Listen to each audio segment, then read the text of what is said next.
தூத்துக்குடியில் புதிதாக அமைக்கப்பட்டு வரும் பேட்டரி கார் ஆலைக்கு இன்டர்வியூ வந்த இளைஞர்கள் ஏமாற்றம் அடைந்திருக்கிறார்கள். நன்மை தகவலாக நாம் பார்த்துக் கொண்டிருக்கிறோம். வேலைக்கு ஆள் எடுப்பதாக சமூக வலைதளங்களில் பரவிய வதந்தியை நம்பி ஏராளமானோர் அங்கு குவிந்திருப்பதால் பரபரப்பு ஏற்பட்டிருக்கிறது.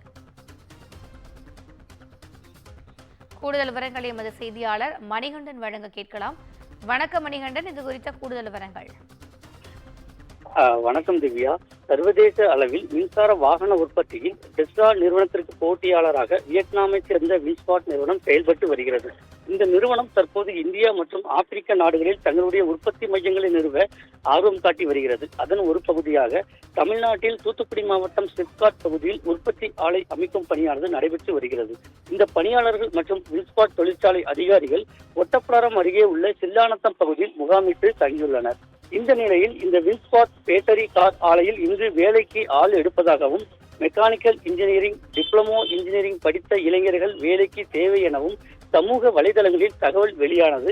இந்த தகவலை நம்பி தூத்துக்குடி மட்டுமல்லாது சென்னை, மதுரை, ஆந்திரா, கர்நாடகா உள்ளிட்ட பல்வேறு பகுதிகளில் இருந்தும் ஏராளமான இளைஞர்கள் இன்று வின்ஸ்பாட் ஆலைக்கு தங்களது பயோடேட்டாவுடன் நேரில் வந்திருந்தனர். அப்போது வின்ஸ்பாட் நிறுவன அதிகாரிகள் அந்த இளைஞர்களை உள்ளே விடாமல் தடுத்து நிறுத்தி என்ன என்று கேட்டனர். அப்போது அந்த இளைஞர்கள் வேலைக்கு ஆள் எடுப்பதாக கூறி நிலையில் வந்திருந்தோம் என்றனர். அதிர்ச்சி அடைந்த வின்ஸ்பாட் நிறுவன அதிகாரிகள் சமூக வலைதளத்தில் தவறான தகவல் பரவியுள்ளது என்று அவர்களிடம் தெரிவித்துள்ளனர். மேலும் தற்போது தொழிற்சாலைக்கு ஆள் எடுக்கவில்லை, எடுத்ததும் தகவல் தெரிவிக்கிறோம் என்று வேலைவாய்ப்பு கேட்டு வந்த இளைஞர்களிடம் அவர்கள் மனது நோகக்கூடாது என்று அவர்களின் பயோடேட்டாவை வாங்கி வைத்துக் கொண்டு திருப்பி அனுப்பி வைத்துள்ளனர்.